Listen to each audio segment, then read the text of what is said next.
पहले स्नान करो, 1,00,000 काम छोड़ो, सबसे पहले दान करो, भोजन भूखे को कराओ, प्यासे को पानी पिलाओ, और करोड़ों काम छोड़ दो, सबसे पहले अपने नगर में अगर शिव महापुराण की कथा हो रही हो तो वहां 5 मिनट जाकर बैठ जाओ। अपने क्षेत्र में, अपने नगर में, अपने मोहल्ले में, अपनी सोसाइटी में, अपने कॉलोनी में कहीं 100 kilometre, 50 kilometre, 150 kilometre, 200 kilometre, 300, 400 kilometre के दायरे में भी अगर शिव महापुराण की कथा भगवान शंकर की आशीर्वाद से, उनकी कृपा से अगर आपको श्रवण करने को मिल जाए तो वहां 10 मिनट, 15 मिनट, 5 मिनट, 3 मिनट जरूर। किसी ने पूछा, गुरुजी 3 घंटे की कथा में आप कह रहे हो कि 5 मिनट, 2 मिनट, 1 मिनट जाकर बैठ जाओ, उतनी कृपा भोलेनाथ जी कर देते हैं, इतना सा समय। हम कहते हैं शरीर में बड़े से बड़ा रोग होता है तो एक छोटी सी गोली खाने से पेट का दर्द ठीक हो जाता है, छोटी सी गोली खाने से सिर का दर्द ठीक हो जाता है, छोटी सी गोली खाने से घुटने का दर्द ठीक हो जाता है। तो 7 दिन की कथा में से अगर 1 मिनट की भी कथा मिल जाए तो बड़े से बड़ा दुख मेरा भोलेनाथ अपने आप काट देता है, अपने। और अकाल मृत्यु वो मरे जो काम करे चंडाल का, और काल उसका क्या बिगाड़े जो भक्त हो महाकाल का। जो शिव की आराधना करने वाला, शंकर की उपासना करने वाला, शिव भक्ति में डूबने वाला,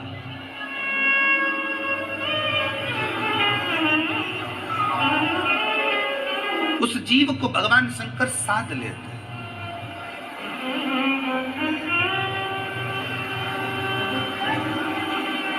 कई लोग कहते गुरुजी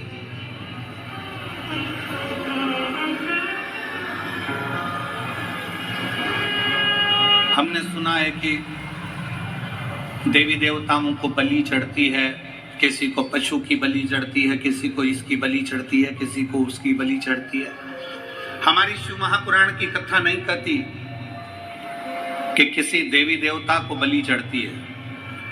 शंकर भगवान का तो एक नाम पशुपति नाथ है, जो पशुओं की रक्षा करने का भी देवता हो। अगर वो पशुपति नाथ है तो पशु की बलि से वो कभी प्रसन्न नहीं हो सकता। अगर वो पशुओं का नाथ है, वो पशुपति नाथ है, तो वो कभी किसी देव, हमारे भोले बाबा, हमारे शंकर, मेरे शिव, मेरे ओघड़दानी किसी को कष्ट देकर कभी खुश नहीं हो, किसी जीव को परेशान तक नहीं करता।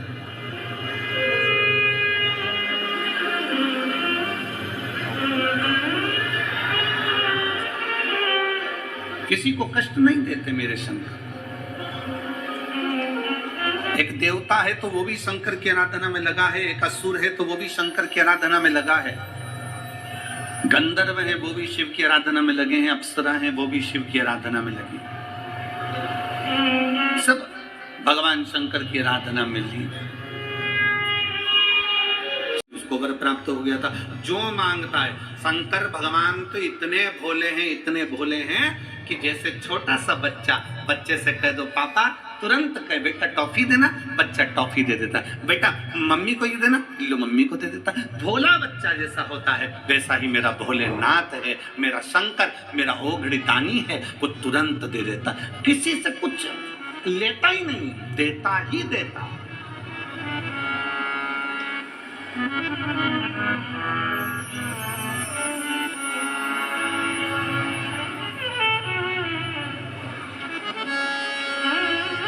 पक्की मित्रता, पक्की दोस्ती का लक्षण ही यहाँ देने का भाव होता है, दिया जाता है, दिया जाता है। यहाँ लेने का भाव नहीं है, केवल देने का भाव।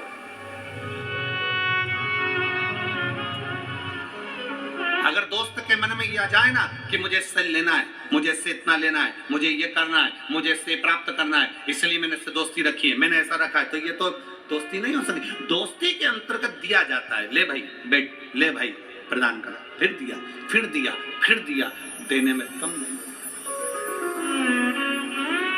इसलिए मेरे भगवान कृष्ण भी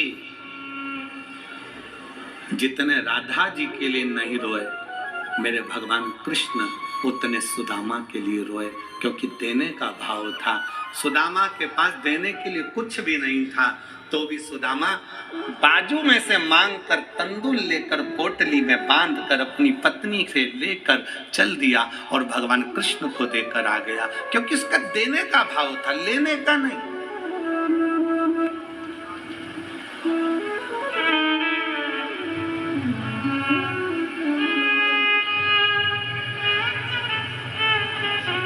इसलिए अब आप और हम एक बार गुनगुनाते हैं ना,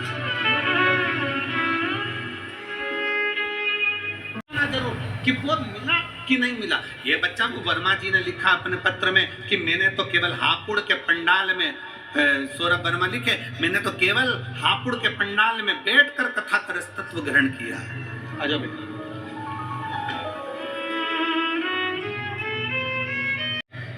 कहीं मत जाओ, किसी के पास जाकर मत दुख को रो।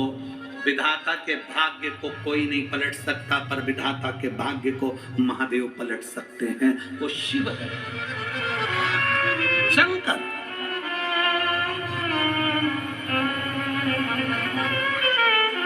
चौदह वर्ष तक मेरे भगवान राम वन में रहे। पूरे राम जी के वन गमन के समय पर अभी की शासन ने, भारत सरकार ने, क्यों, क्या कारण है? उसका एक कारण था, जब दशरथ जी से विदा मांगकर भगवान राम चले, तो विदा मांगते हुए जब चलते हैं तो माता कौशल्या जी राम जी से कहती हैं, राम तुम्हारे पिता तुम्हारे साथ में तो नहीं जा रहे, तुम्हारी माता तुम्हारे साथ वन में तो नहीं जा रही, पर तुम्हारे साथ तुम्हारे एक पिता देवाधिदेव महादेव तुम्हारे साथ वन में जा रहे हैं। प्रतिदिन शंकर के शिवलिंग का निर्माण करना, पूजन करना, भगवान पृथ्वी पर अवतरित होगी और तेरे माता पिता तुझे पाल पोस कर बड़ा करेंगे। पर मथुरा ने कह दिया कि मैंने तो आपकी भक्ति करी थी आपको पाने के लिए। शिव कहते हैं मैं तो नहीं मिलूंगा, पर मेरा भक्त तुझे मिलेगा जो तुझे अर्धांगिनी बना लेगा। समय बीता, मैं दानव अपनी पत्नी हेमा के साथ में इसी राष्ट्र में, इसी मेरठ में बैठकर तप साधना में लगे थे, और समय बीता, तप साधना पूर्ण कर कर जा रहे थे। कुएं में से एक बच्ची की रोने की आवाज आई। जैसी आवाज आई, उस लड़की को कुएं से निकाल लिया। मैदानव ने हेमा की गोद में डाल दिया। हेमा और मैदानव ने उस लड़की का नाम मंदोदरी रख दिया।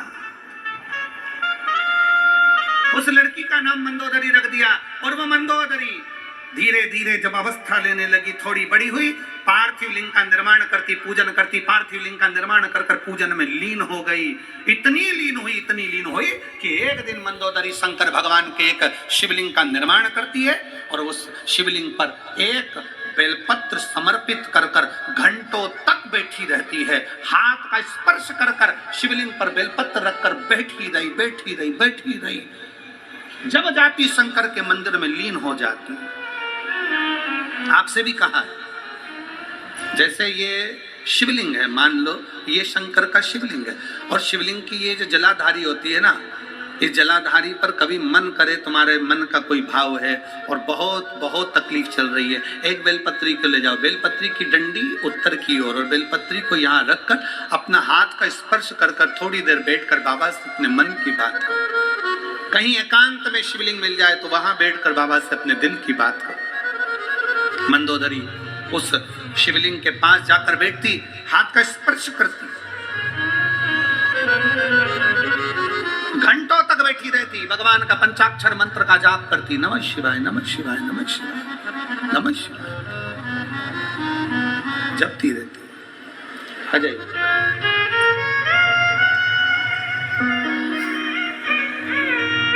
ईश्वर महादेव के नाम से यहाँ विराजमान रहूंगा। बिलकेश्वर महादेव के नाम से मैं विराजमान रहूंगा। हम तो मेरठ पहली बार आए हैं, पर हमको तो इतना स्मरण नहीं है, पर लिंग पुराण में, स्कंद पुराण में और शिव महापुराण में बेलकेश्वर महादेव का वर्णन आता है। यहाँ मंदिर है बेलकेश्वर महादेव का। बेलकेश्वर महादेव का वर्णन आता है कि मंदोदरी बैठकर भगवान शंकर की आराधना में लीन रही, स्पर्श कर कर बैठी रही। शिव वहां पर विराजित हुए। मंदोदरी ने कहा, बाबा आपसे एक बार और मांगना चाहती हूँ कि बाबा आप कैलाश पर जाएं, मना नहीं, पर इस भूमि पर आप हमेशा हमेशा के लिए विराजमान रहें। बेलकेश्वर महादेव के रूप में मेरा शंकर विराजित हो गए। म्यूचुअल फंड सही है प्रेजेंट निवेश का।